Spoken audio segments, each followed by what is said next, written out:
5 साल पहले आपने 1 लाख रुपए से धंधा चालू किया था, जब आपका 1 करोड़ का टर्नओवर है। जी सर। कितनी सैलरी थी आपकी? मेरी वहाँ पे 6,000 रुपए सेल थी। आज आप महीने की कितनी गाड़ी बेच लेते महीने की, और मैं 5, 7, 10 गाड़ी तो सेल कर देता हूँ। जज्बा, जुनून, जिद थी कि भाई ये करना ही है, करना ही है, करना ही है।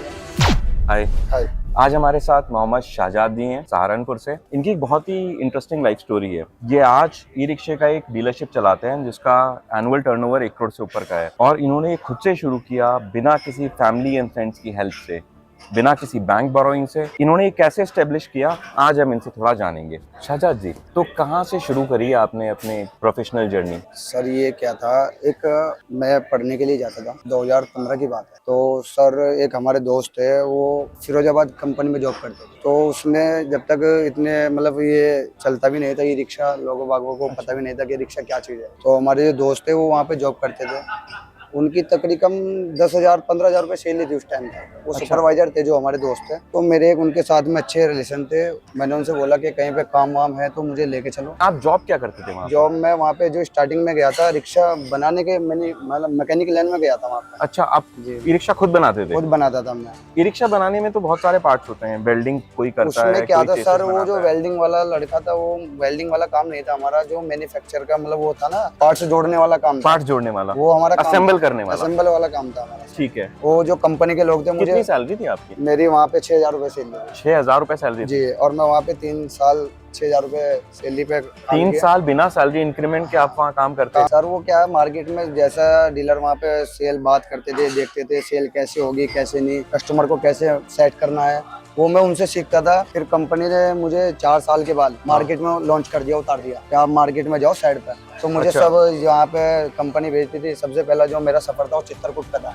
अच्छा। हाँ, वहाँ पे मैं गया असेंबल करने के लिए, 30 रिक्शा असेंबल किया। हाँ। तो उसके पास में कस्टमर आया, मैंने उनसे देखा कि ये गाड़ी कैसे सेल कर। हाँ। तो फिर ऐसे ऐसे मैं कई जिलों में गया, रुद्रपुर, रामपुर, बरेली, राजस्थान, बिहार, बंगाल, कोलकाता, देहरादून। तो ये इन साइड में मैं घूम गया सब जगह। आप वहाँ जाते थे ई रिक्शा असेंबल करने? असेंबल करने के लिए। अच्छा। लेकिन वहाँ पे थोड़ा टाइम लगता था, 10-5 दिन में वहाँ पे रुकता था। तो वहाँ पे जो कस्टमर आते हैं लेने के लिए, मैं देखता था कि ये कैसे इनको सेल कर रहा, कितने का ये सेल करता है, कितने में मतलब इसे प्रॉफिट होता है, कैसे कैसे ये करता था। मैं वहाँ पे जिनके पास में जाता था वो इस तरह। तो उसके बाद क्या किया? उसके बाद ये था, मैं गाजियाबाद जॉब करके आया। गाजियाबाद जॉब करने के बाद में वहाँ बस किस चीज की जॉब थी? वहाँ भी यही थी। वहाँ पे ऑफिस में रहना था, मतलब स्टैंडर्ड उनका बना हुआ था एजेंसी। वहाँ पे सिर्फ सेल करना था, और मैकेनिक लाइन का कोई काम नहीं था वहाँ पे। कोई काम नहीं था। बोल कितने जाएंगे। साल आपने फिर असेंबल वाला काम किया वो था? असेंबल 5 साल तक किया। 5 साल किया आपने? पूरा 5 साल तक किया। और कितने साल तक आपकी 6,000 सैलरी थी? मेरी 3 साल तक 6,000, फिर 8,000 रुपए। फिर 8,000 हो गई 2 साल तक? 2 साल तक। अब आप ई रिक्शे की असेंबली से उठकर के ई रिक्शे की सेल की तरफ आ सेल गए? की आ गए। तो वहाँ पे मैं आया हूँ सेल करने के लिए। वहाँ पे मेरी सैलरी जो तनख्वाह थी, ये 15-16 हज़ार रुपए लगाई। अरे वाह, डबल हो गई। डबल हो गई। ये भी खुशी हुई कि भाई यहाँ से यहाँ तक आ गए। हाँ। तो फिर लॉकडाउन लगने के कारण वहाँ पे देखता था मैं, वो अच्छे मतलब कस्टमर आते थे, पैसे कमाते थे, वो रोज की उनकी इनकम अच्छी थी, बहुत बढ़िया, मैं कमा के देता था उनको। तो फिर वहाँ से लॉकडाउन लग गया। लॉकडाउन लगने के बाद में अपना देवबंद आ गया। देवबंद में अपना एक शोरूम डाल दिया, फिर डीलरशिप। शोरूम डालने में कैसे आपने, मतलब देखो शोरूम आप डाल रहे हो, बहुत एक लाइन में आपने कह दिया। जी जी। लेकिन शोरूम डालने के लिए 3 चीजों की रिक्वायरमेंट जी होती है। जी। पहला कैपिटल, दूसरा जगह ढूंढना, जी जी। तीसरा एक्चुअली पूरे घर परिवार को समझाना कि भाई मैं बिजनेस करने जा रहा हूँ। वो थोड़ा क्या था सर, जो हमारे पापा है वो थोड़ा वैसे है, मतलब पढ़े लिखे नहीं है, गाँव अच्छा। के लोग हैं। ओके। तो उनसे मैंने बोला कि थोड़ा काम डालना, बिजनेस। उन्होंने मना किया था कि कोई तेरे बस का नहीं है भाई, पैसे वैसे नहीं है, कहाँ से लेके आएगा। सही बात है। तो मैंने उनसे बोल दिया मुझे इतने पैसे नहीं चाहिए। हाँ। मुझे सिर्फ 1 लाख रुपए चाहिए। तो कैसे भी करके मैंने मैनेज किया, 1 लाख रुपए का स्टार्ट किया काम, और अपना वहाँ पे। तो ये क्या था, थोड़ा सा मैं खुद मैकेनिक था, मुझे पता था। मैं वहाँ से कंपनी से रिक्शा लेके आता था। हाँ। स्टार्टिंग में मैंने 2 रिक्शा खड़े किया। कुछ हमारे जो कंपनी के भाई थे, वो जिनकी कंपनी थी, उन्होंने सपोर्ट किया। कुछ मैं खुद अपने जो हमारे पैसे इकट्ठे हुए थे, 50-60 हज़ार रुपए, वो लेके गया वहाँ पे कंपनी में। तो स्टार्टिंग में 2 ही रिक्शा खड़ी करी शोरूम पे। ओके।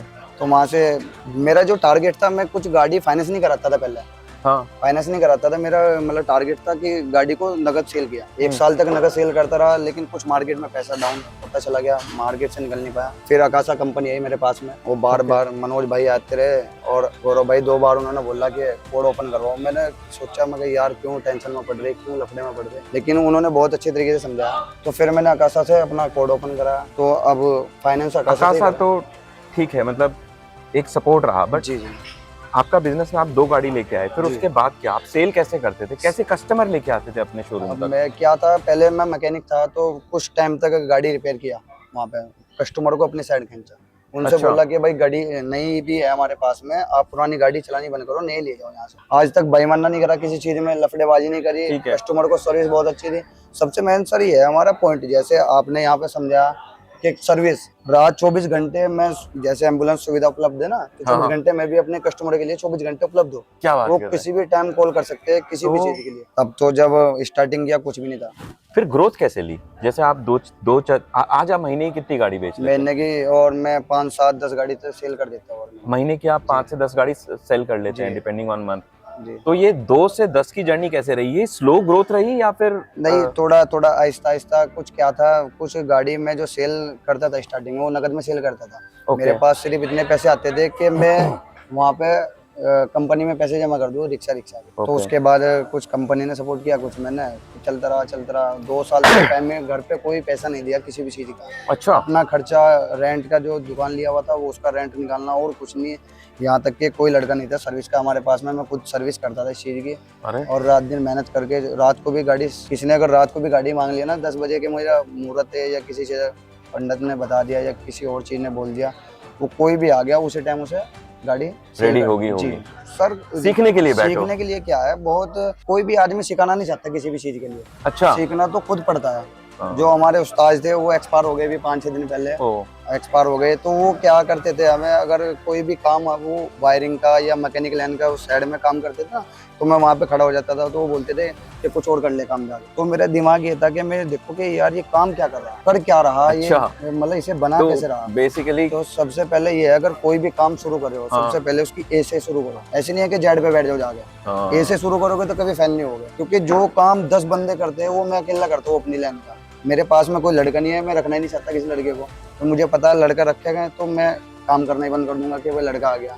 तो जो काम मैं कर दूंगा वो लड़का नहीं कर पाएगा किसी भी चीज़ में। अभी भी मैं अपनी गाड़ी ई रिक्शा खुद ले जाता हूँ, यहाँ से उठा के कंपनी में से खुद सेल करता हूँ। अगर कुछ गड़बड़ भी हो गई तो वो खुद मैं रिपेयर करता हूँ अपने आप, ताकि कस्टमर को कुछ भी दिक्कत ना हो किसी भी चीज़ में। और सर्विस 24 घंटा 24 घंटे किसी भी टाइम, वो बैटरी हो, रिक्शा हो, मतलब टायर, जो भी स्पेयर पार्ट्स है ना ये रिक्शा का, वो किसी भी टाइम, जो गारंटी है, वारंटी नहीं है, गारंटी मिलेगी।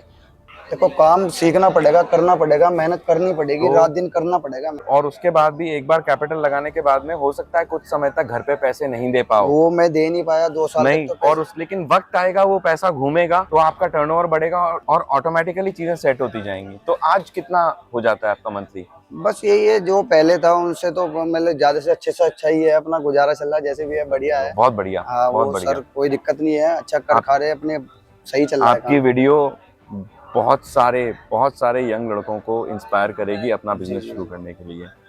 Thank you very much. Thank you. बहुत बहुत शुक्रिया। जुड़े रहिए हमारे साथ ऐसी और भी इंटरेस्टिंग स्टोरीज जानने के लिए, जहाँ पे हम लेके आएंगे आपके सामने real life examples of small to medium successful business stories, जिन्होंने अपनी लाइफ में 1x से लेकर के 100x तक की जर्नी करी है।